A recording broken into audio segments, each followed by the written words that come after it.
Mornings can be hectic. We get it. You're pressed for time, but you still want to stay informed. Let the connector from Boise State Public Radio do the work for you. Every weekday morning, this quick and convenient podcast delivers the top Idaho news stories you need to know, all in the time it takes to brew your coffee or start your commute. No scrolling, no searching, just hit play and get connected. Listen to the Connector Idaho Daily News wherever you get your podcasts. From the studios of Boise State Public Radio News, I'm Samantha Wright, filling in for Jim Gaudette. It's Idaho Matters, and it's Friday. That means it's time for our Reporter Roundtable when we get you up to date on all the news that made headlines this past week. Today, our panel includes Caitlin Hart with EastIdahoNews.com, Clark Corbin with the Idaho Capital Sun, Christina Lords, the editor-in-chief of the Idaho Capital Sun, and Imla Epperly with Idaho Education News. Happy Friday, everybody. How you doing? Happy Friday, Sam. Happy Friday. Happy Friday. Yay. Okay, Clark, I want to start with you. You have been all over the legislature this week and every week since it started. Tell me a little bit about Governor Little. He's a little bit worried about the size of the tax cuts that are being proposed and possibly coming out of the legislature, and they don't quite match up with what he had in mind, it sounds like. Yeah, that's exactly right, Sam. I thought that'd be a fun way to kick off our Friday show, is talking about numbers and budgets and taxes. And so if you'll indulge me, I only have about 2 hours worth of material. Okay. But just kidding. No, for real, it is kind of one of the important junctions that we've reached at the legislative session. We're more than 50 days in. These things generally go for 80 to 90 days, although there's no limit. But yeah, we're kind of at a position where Governor Brad Little and members of House leadership are at odds a little bit over some budget proposals, and specifically over some tax proposals. If you don't mind, I'll go back to the State of the State address that Governor Little delivered in early January, kicking off that legislative session that we're in.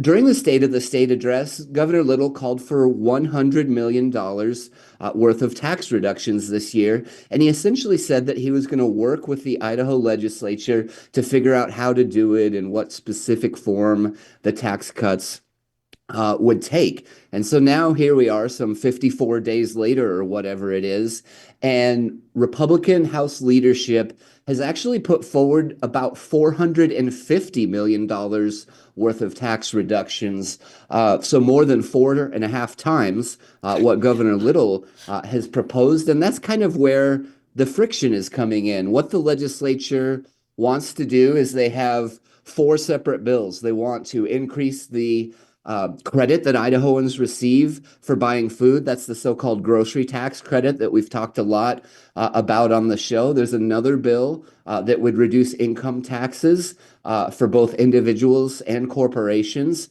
There's another bill that would shift money into accounts that would reduce taxes for homeowners and also send money to Idaho public school districts to help them either build or repair their public school facilities. And finally, there's a 4th bill that Governor Little just signed into law. I believe it's House Bill 93, and that would create a refundable tax credit that would take state funds and reimburse Idaho families for education expenses, including things like tuition at a private religious school. So the legislature is proposing $450 million plus. The governor called for $100 million. And the problem is that the Idaho Constitution has a requirement for a balanced budget. And in simple terms, that just means your expenses can't exceed the money that you have coming in. And a bunch of reporters met with Governor Little on Tuesday over breakfast at an annual event sponsored by the Idaho Press Club. And I had a chance to ask Governor Little about the impact of these tax cuts. And the thing to keep in mind with these tax cuts is, although they would, if they're passed into law, reduce the amount of taxes that Idahoans pay, in order to do that, the state shifts money away from the general fund that would otherwise be available to pay for road and bridge maintenance, or pay for public schools, or pay for fighting wildfires that break out on state public lands. That would be money that would be available for our state employees. And so there's some tension. Governor Little told me if he thought the state could afford $450 million worth of tax cuts, he would have proposed $450 million worth of tax cuts. Governor Little said he loves it that every year the Idaho legislature comes in and tries to reduce taxes. But Governor Little spent quite a bit of Tuesday's breakfast warning reporters about all the changes that are going to be coming down from President Trump and billionaire Elon Musk in terms of reducing the size and programs of the federal government and some of these large-scale layoffs that we're already seeing in Idaho that are affecting forests and national parks, that are affecting wildfires.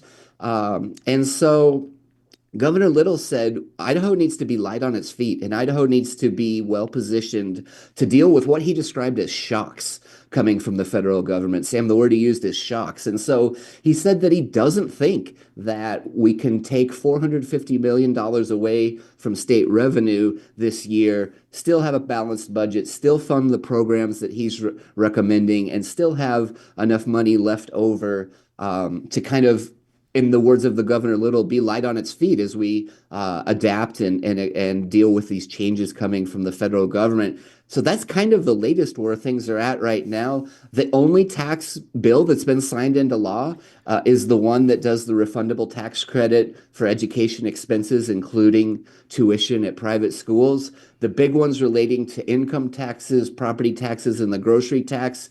Two of the three of those have passed the House but haven't been taken up by the Senate. And so we're kind of maybe at a little bit of a staring contest between the House, the Senate, and the governor's office on what are our priorities and how are we going to pay for all this. And so I hope that that kind of gives some insight into a little bit of the tension and the friction. And I can just, having walked off the Senate floor, I can vouch for there's a definite feelings of tension and friction in the halls of the Idaho State Capitol building right now, Sam. Wow. And can I just say that you can always talk about numbers when the numbers add up to things that affect ordinary people. I mean, you're talking about things like housing, food, education, income tax, roads.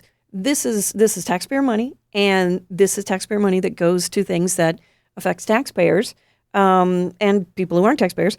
And so these are important numbers. So my question to you is, you've got tension. You've got the governor with $100 million in cuts wanting, possibly the legislature with over $400 million. So what happens if the legislature passes all of these things you just listed? Does the governor start saying no, no, no, because it's too much? That's a really good question. We asked the governor about that on Tuesday, and kind of in keeping with tradition, Sam, he said he's not going to publicly telegraph what action he's going to take before he takes the action. And so we don't really know, but he definitely signaled that we cannot do it all. And there's one other piece of the puzzle that's out there, and this gets a little bit in the weeds. But you are absolutely right to talk about the reason we're talking about the budgets and the taxes and all this money is because of the effects that they have. They affect programs, they affect Idahoans, or they go into tax cuts and they return the money to Idahoans. And so these are decisions that will affect thousands of people, millions of people, really. But the one piece of the puzzle that hasn't come together yet is that the legislature's budget committee has not set an official revenue projection yet. The governor came out with a recommendation, but the legislature's joint budget committee, the Joint Finance and Appropriations Committee, which we lovingly refer to as JFAC for short, they actually have not said the official amount of money that's available for the 2026 budget that we're setting right now. So that's one more piece of the puzzle in terms of where that revenue projection will come in. And that comes back to that constitutional requirement that I mentioned about 2 minutes ago, where the state cannot spend more money than it has revenue coming in. So we're very much in a wait and see. Are they going to go with a higher revenue target? Are they going to amend or reduce any of the tax proposals? Are they going to move forward with taxes and instead reduce spending to some of the programs that the governor has recommended? I think all of that is up in the air and is yet to be decided. And I think we'll have a lot of negotiations and a lot of political maneuvering still to take place at the Idaho State Capitol in Boise there, Sam. And I know you will keep on it, Clark. Emma, I want to talk about one of these stories that that you have about 2 rural school districts or schools that decided to become charter schools after their districts threatened to close them. This also has to do with money and enrollment. Tell us the story. What is going on with this? Yeah, so this is a pretty unique move. It's the first time I was able to find that an existing school in a public school district decided to become a charter. So it's two separate schools and two separate districts. So there's Hollister Elementary School that is hoping to become a charter. They've been authorized by the Filer School District, which is the district that they're currently a part of. And so Hollister is a smaller town, and they really wanted to keep their elementary school open. And so to do that, the former school board chair is working to make it a charter next school year. So they're going to run grades kindergarten through sixth. So they're adding an extra grade onto that elementary school. And they're going to do 4 classrooms. So a kindergarten classroom, two classrooms of grades 1, 2 through 3, so combined, and then 1 4 to 6th grade classroom. And so, they're saving money by having less teachers. And that's kind of their plan. The Filer School District is going to gift the existing Hollister Elementary School building to the charter school. And I thought the reasoning behind that was kind of interesting. So the way the Filer School District acquired that building was a gift from the city of Hollister when the school district consolidated back in the 1940s. So they felt it was only right with this change in how the school is going to operate to gift it back to the town of Hollister, who's then going to lease it for a really low cost to the charter school. So really the idea behind this, Julie Coyle, who's that former Filer School Board chair, said is to just keep a school in the community and to keep the Hollister community strong for young families. And then the other school that's doing that is a school in Lava Hot Springs. They were in a similar situation. The Marsh Valley School District wasn't sure if they were going to be able to afford to keep them open. So they're going to transition it to a charter school next year, also grades kindergarten through 6th. They've got 60 students now, and they're hoping to get up to about 75. So, yeah. Fascinating. I have never heard of this. This is really fascinating to see what will happen with this. And I want to stick with the school theme, Caitlin, and talk about advanced placement classes at Rigby High School. There is a conflict going on because the AP classes are disappearing and being replaced by dual enrollment classes. Can you tell me about this story? They sure are. So about 8 days ago, we found out that Jefferson School District 251, which houses Rigby High School, decided to cancel all of its advanced placement and honors English courses starting next year. Their kind of rationale for it was that they believe that students tend to sign for the dual enrollment classes and not the AP classes. And it seems like a lot of the students disagree with this because on Wednesday, about 70 students protested at the Jefferson School District office against the administrator's decisions to cut all of the advanced placement, honors, and advanced courses at Rigby High School. So the district will no longer be offering AP Biology, AP English, Honors Algebra 2, or the advanced English courses in 9th and 10th grade. According to an email we got from the Director of Secondary Education, Sherry Simmons. And the students were really upset. They were outside, they had signs, they were chanting AP, they were chanting "Go get Chad" in reference to District Superintendent Chad Martin. And unfortunately, no administrators showed up to the protest, and we were told that they were all in meetings. We did reach out to Chad Martin, the district superintendent, who got back to us to say that they're continuing to provide a premium educational experience, and that they have one of the widest arrays of course offerings in the state with dual enrollment. So it's just kind of an interesting debacle here because the students are really wanting the ability to have those advanced classes throughout their 4 years in high school. And it kind of seems like the only ability they will have to do that is their 11th and 12th grade years in dual enrollment. So, one of the kind of really common themes at the protest was that students are worried that future students won't be able to kind of continue their course in honors classes. They won't continue to be challenged. One of the students said that she's been an advanced student for 5 years and she doesn't think it's fair to those advanced students who haven't gotten to her spot yet, that they all don't have the same opportunities, and that they're just going to be end up being given busy work that won't really challenge them.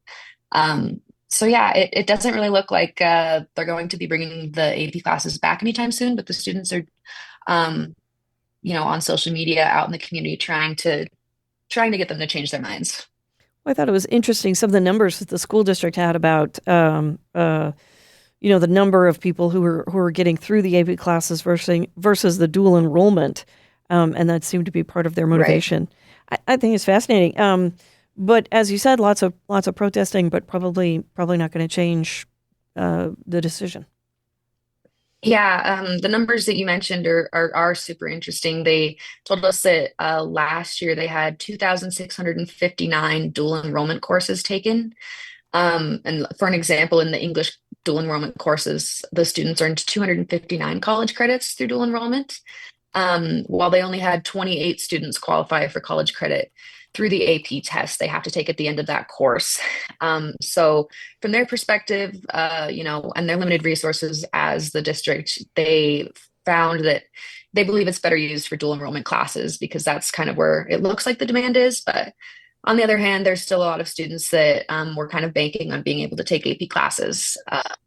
So we'll see. I'm sure this isn't the end of the debacle here. Definitely not. Christina, let's talk about this story in the Sun that I thought was very fascinating. We know that President Donald Trump's administration has been making a lot of changes, a lot of cuts. They made some changes to the National Institute of Health. And you were talking about in the story how that trickles down to Idaho. How does it trickle down to Idaho, and what's the change? Yeah, actually, can we go back to something that Caitlin said in some of her reporting that she might want to check out with the AP and dual enrollment stuff? I actually did both dual enrollment and AP classes at Century High School in Pocatello when I was in college or in high school. They were the same classes. So there is precedent for Idaho school districts being able to teach both and having students be able to kind of pick the path that they want. Either you can take the AP test or do dual enrollment. Ours was through Idaho State University, but just thought that was really interesting. I hadn't seen that story, so I'll look at that, Caitlin. Thank you. Right, thank you. Yeah, I know I'll mention that to my coworker David Pace is the one that's been working on this, and I actually had the same question. I went to Skyline High School in Idaho Falls, and we had the option to do both. So yeah, it's kind of an interesting thing that one was taken away and the other wasn't. Okay, cool. Yeah, when I went to Boise High, we had AP classes. So, and yeah, I mean, it's a popular thing. It totally is, and it saved me a ton of money. I had a full semester under my belt going into college because of dual enrollment in AP. Nice. So that's very, very interesting, important reporting for sure. But to get back to the Idaho INBRE program, I wrote a column this week about how the Trump administration is working through changes affecting the National Institutes of Health. We're talking about some of these federal employee firings that have affected the NIH. But my column really focused on a new policy that the Trump administration has put forward that would cap and facilities and administrative costs, or what's known as indirect costs, that an agency can provide to universities like the University of Idaho and medical schools to help conduct research. So the Idaho INBRE program, and that's INBRE, not something far worse. I know that sometimes that trips people up. The INBRE program has been in Idaho since 2001, creating scientific research opportunities and collaborations across all major colleges and universities. So we're talking about private, examples like the College of Idaho or Northwest Nazarene University in Nampa, and public, four-year colleges like the University of Idaho, Boise State, ISU. But also, they've done a really good job recently of including our community colleges in Idaho that offer mostly associate degrees and things like that. So it's a huge gamut of students that are benefiting from these federal NIH dollars. And I talked to Dr. Carolyn Bohatch, who I actually worked for as an intern after I graduated from the University of Idaho in 2009. That's how I know about this program and all of the good it does across the state. And she said that these Trump administration changes to essentially cap these costs at 15% would really affect the INBRE program because their indirect costs are actually 50%. And so we're talking a major cut into these indirect costs. And people might think, okay, indirect costs, that doesn't sound that important. Like we do need to tighten our federal budget and some of this deficit spending that's all going on. But these indirect costs are actually essential to this research. So indirect costs help these research programs keep the lights on. They pay utility bills. They pay for office supplies, copier machines. They pay for staff. One of the things that Dr. Bohatch told me was, we actually need these supplementary staff people to make sure that these taxpayer dollars, because that's what these grants are from the NIH are, we need staff to make sure that we're doing research in a way that's most cost effective and things like that, which kind of goes against this idea of DOGE and these cost-cutting measures that the Trump administration and billionaire Elon Musk are proposing. So I think it's important for people to understand the impact of INBRE. I didn't understand that this level of research was going on right here in Idaho. I think when we think about cancer research and things like that, where you think of places like Johns Hopkins or, Harvard, Yale, those sort of places, but that level of research is happening all across Idaho through this National Institutes of Health funding. And there's some really good statistics that INBRE has that since it launched in 2001, NIH funding has supported research projects for 6,000 undergrads in Idaho, more than 600 graduate students, and more than 50 postdoctoral students. And it supplements funding for nearly 700 Idaho faculty members across that time. And we're talking about research that can help cure cancer. It can offer drug treatments for infectious diseases and cancer and things like this. I was just shocked at the just the spectrum of research that goes on through this program. We're talking about eye development. We're talking about how strep works, how it connects to injured skeletal muscles. I mean, you think of anything that relates to biomedical research and human health. INBRE is doing that here in Idaho.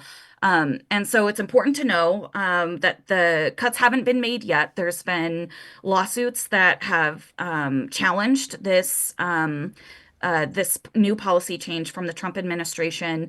Last week, a federal judge announced that she'll extend the temporary restraining order that prevents the National Institutes of Health from capping these indirect funds.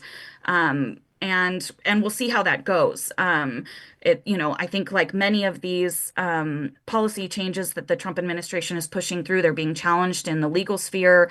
It's something that's on our DC Bureau's radar through our parent nonprofit States Newsroom. They're doing a lot of good reporting on how NIH has been affected by some of these changes. And I hope people will check it out and kind of familiarize themselves with this really world-class research that's happening in our Idaho universities and private and public institutions. Well, and Christina, you talked in the story about everything from Alzheimer's disease research, Huntington's disease research, osteoporosis, cancer. These are things that affect people every day. And I should point out in the story, there is a great map. You have a very cool map that shows where the dollars are going into all parts of the state. Right. Yeah. During my internship, I got to actually visit each of those 12 sites across the Nice. state and meet students and meet the faculty members that are doing this research. It really is transformational stuff that they're doing. Like I said, I had no idea that this was happening on Idaho campuses until I got to go talk to all of these people. It was a really cool experience, and it just really shows that Idahoans are capable of this level of intelligence and research and fighting for these goals and making sure that people have affordable drug treatments. I think the thing that, I said in my column that I think is worth repeating is that, the folks that are making these decisions, like Elon Musk and Trump, will have access to medical care. They'll be able to afford some of these drug therapies and I just feel that Idahoans deserve to be able to access the same treatments and same medication that anybody else would. So take a look at the column. It kind of lays out how this is affecting Idaho. And I should mention, INBRE is just one of the NIH grants that is in Idaho. There are 65 of them. So we have $32 million coming into the state of Idaho through the NIH, through some of these grants that are affecting all kinds of technology, biomedical research, science from all corners of the state would be affected by these changes. Fascinating story. Check it out in the Idaho Capital Sun. And Emma, I want to head to you. We have not checked in on North Idaho College for a while. Give us a little background on what's been going on there, and then tell us the latest on NIC, because I understand they're on probation. Yeah, so as most people have probably heard at some point, North Idaho College has been in quite a bit of trouble with their accreditor for the last few years. Really, they've been on show cause status since 2023, which is the last step before losing accreditation. And NIC President Nick Swain really kind of emphasized how we got here when I talked to him this week. So the previous Board of Trustees at NIC, they were backed by the Kootenai County Central Republican Committee, which is a hardline Republican group up here in Kootenai County. And in December of 2022, they hired a pretty controversial attorney and put President Swain on administrative leave in a series of meetings throughout the month of December 2022. And so that month of actions, President Swain said, is really what got NIC on show cause status. So they completely skipped over this probationary status that they are on now. So they've been on show cause for these 2 years, and they have a series of 11 issues, largely surrounding board governance, that the college needed to get back in compliance on to return to full accreditation, good standing. So this week, the accreditor, the Northwest Commission on Colleges and Universities, found that NIC has made significant progress on a lot of these issues. There were 11 issues, and they have fully resolved 6 of them. And then there's 5 more that kind of need some work. So they put NIC on a 1-year probationary status. So they have a year to address all these issues, and then hopefully they'll be back in good standing. And the Northwest Commission on Colleges and Universities, they felt pretty confident that NIC is in a position to remedy these remaining issues. So there's 3 accreditation standards that NIC is out of compliance on. One is that the Board of Trustees needs to resolve issues underpinning votes of no confidence from staff, faculty, and students. The second issue is that the trustees need to adhere to institutional and board policies, particularly the ones pertaining to appropriate roles, responsibilities, expectations, professional conduct, ethics, and grievance procedures. And then lastly, the board and college president need to adhere to the inclusivity articulated in the college's planning and decision-making process. And they are directed to create an environment that is respectful of meaningful discourse.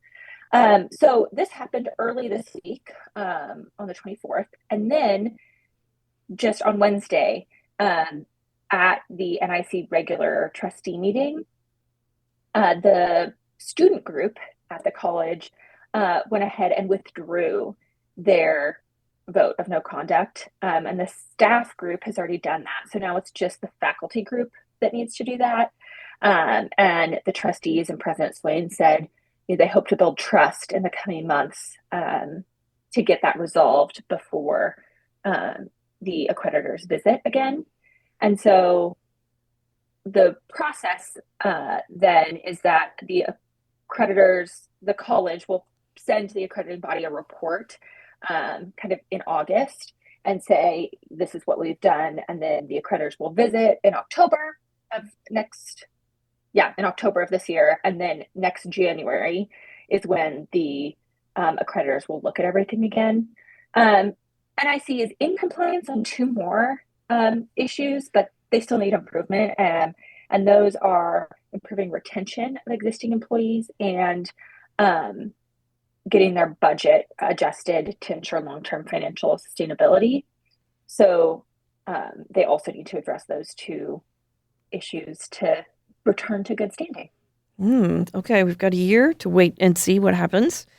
Clark, let's talk about marijuana. We've got a new law that puts a mandatory minimum fine on marijuana charges or marijuana convictions, I guess, possession. Tell us about the law. And Governor Little signed it. So what is it? What does it do? How does it change things?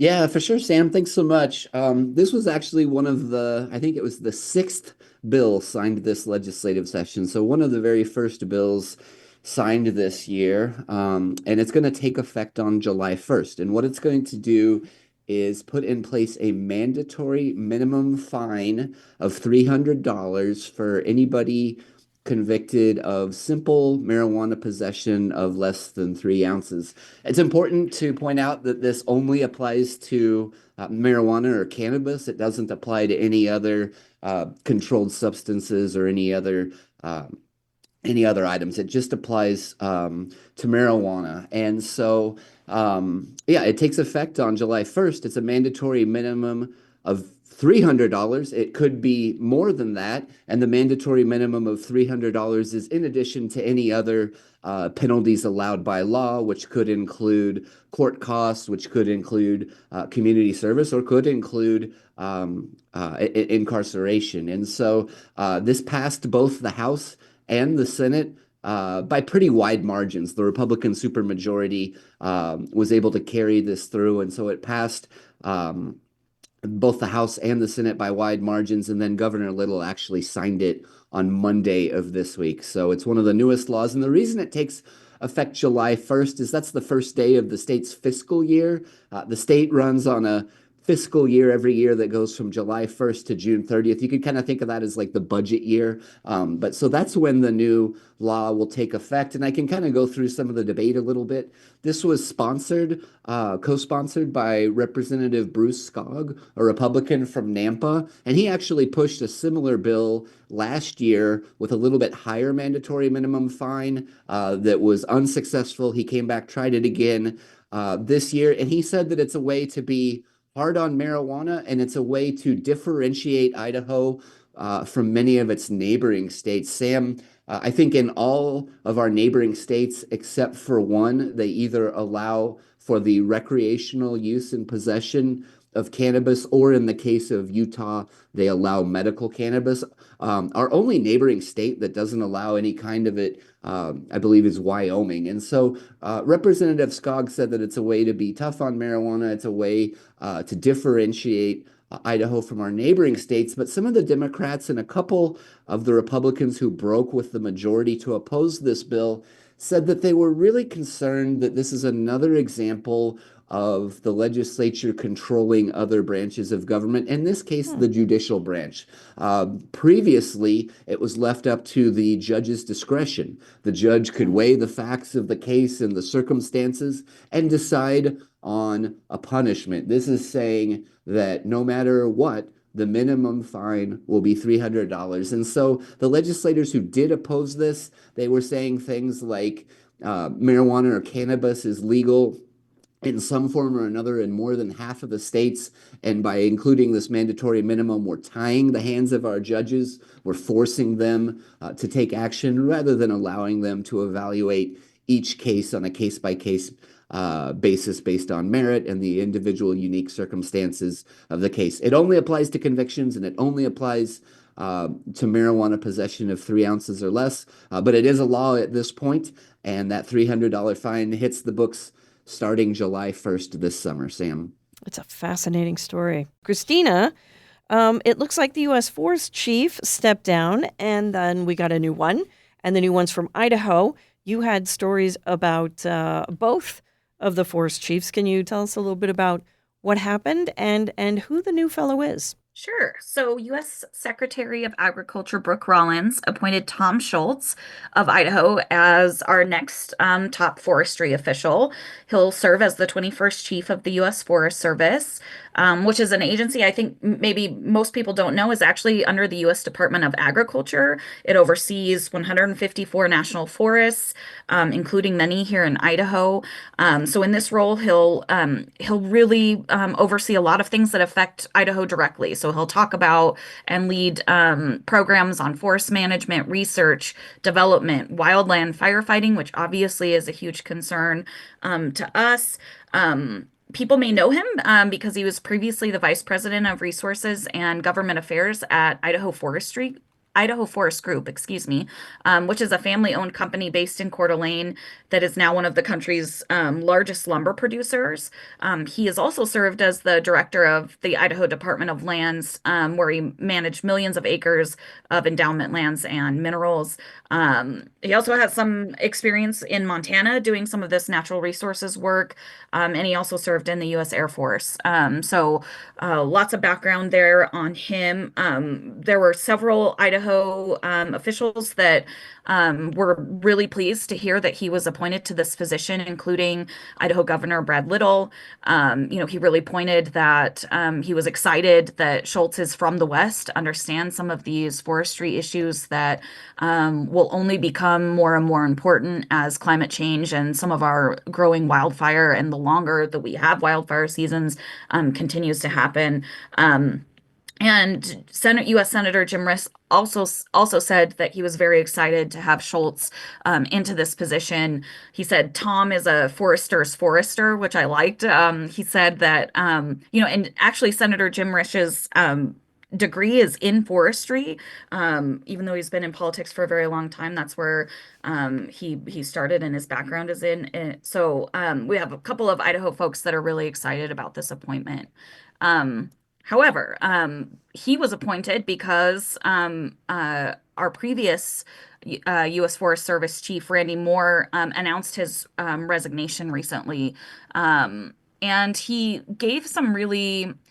sent out this email to all of the U.S. Forest Service's like 30,000 employees. And he really tried to reinforce and encourage our federal employees that their work is important and meaningful. He talked about how things are going to be very unsettling for a while, and that he hopes that our federal workforce can stay strong in the face of some of these cuts. And he recognized that some of these cuts have just been incredibly difficult as the Trump administration looks to resize the federal government and things like that. So a lot of change in a position that really will be impactful for Idaho for years to come, honestly. So, but lots of people excited that the person replacing Moore is an Idahoan. And you've got the letter or the email that the former chief put out in the story. Check it out. Good story in there. Caitlin, tell me about this Idaho Falls skier. He got into a bit of a mishap overseas and then couldn't get home. What happened to Justin? Yeah, so this is an amazing story. Both ways. It's heartbreaking and it's just one of the wildest ones I think we've ever covered. Essentially, Justin Holman, he's an Idaho Falls native. He and his wife Jacoy went to Switzerland recently to go on a skiing trip. And unfortunately, Justin broke his back on February 3rd. He had a catastrophic spinal cord injury that completely shattered his C6 vertebrae, which paralyzed him from the waist down. And right now, he isn't able to move or control his hands or fingers from the waist down. So he was taken to the hospital in Switzerland. And obviously, they had a bunch of issues there because there was a huge language barrier, and it was just the two of them, him and his wife. And his insurance, United Healthcare, wouldn't give him authorization for any rehabilitation in Europe or for medical transport back to the United States. So at that point, they were very concerned about how to get him home because he wasn't receiving any rehab. So they set up a GoFundMe, and within 18 hours, they got enough funding to basically put down a $15,000 deposit to get someone to bring him home. Unfortunately, when those people in the with the medical transport team showed up, they determined that he was not in a good enough space to be put on a plane. They were worried that he'd be kind of like jostled around a little bit too much, and that something would could worsen his status. And so they weren't able to bring him home. After that, the family kept trying. You know, they were just trying to get him to Denver because in Denver is where he could be cared for by his in-network specialists at one of the leading U.S. Spinal cord rehabilitation centers. And in just a couple days, they raised $48,000 of their $186,000 goal there after their first attempt at getting him home didn't really work. So then they were able to eventually get him home. It was a really big journey. Obviously, he didn't get all the way to Idaho Falls, but he's in Denver. He arrived, I believe, this week. I think he arrived on, I believe Wednesday, and he actually ended up raising $103,000 in 11 days from about 1,000 donors to pay for his medical flight to America. They ended up putting over $100,000 down on a card for his medical flight. His family posted about it on Facebook a lot, keeping us updated with this story. He was actually transported 270 miles via ambulance from the University Hospital of Bern to Frankfurt, and then got on a direct medical flight to Denver. And ended up at the Swedish hospital in Denver, where he was admitted to the emergency room.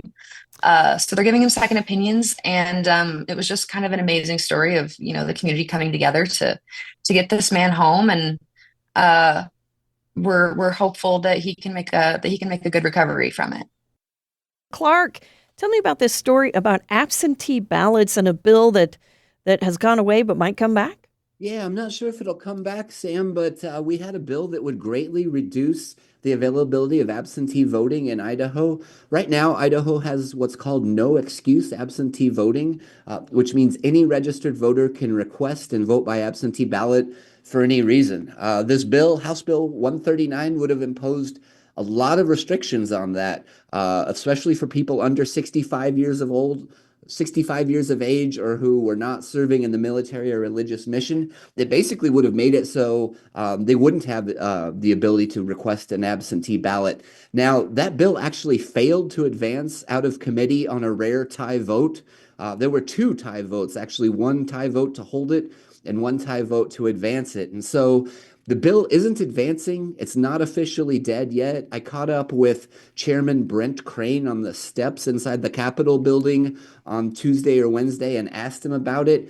And he said it remains in his position, but he's aware that one of the Democrats was absent that day, and she likely would have voted against it. So he said he's going to take that all into consideration. Not officially dead yet, but it would have an uphill road to travel to even go back for a public hearing in front of the committee. Just real quick, Sam, we're wrapping up. But the way things stand right now today is there are no changes in absentee balloting and absentee voting. And I think that's the important thing for Idahoans to remember. I'll keep an eye on House Bill 139, and we'll write about it in the Idaho Capital Sun and be happy to come back on Idaho Matters if it ever does advance, Sam. Oh, thanks, Clark. And check out Clark's story because he's got more numbers in there, including how many people vote absentee every year. It's more than you think.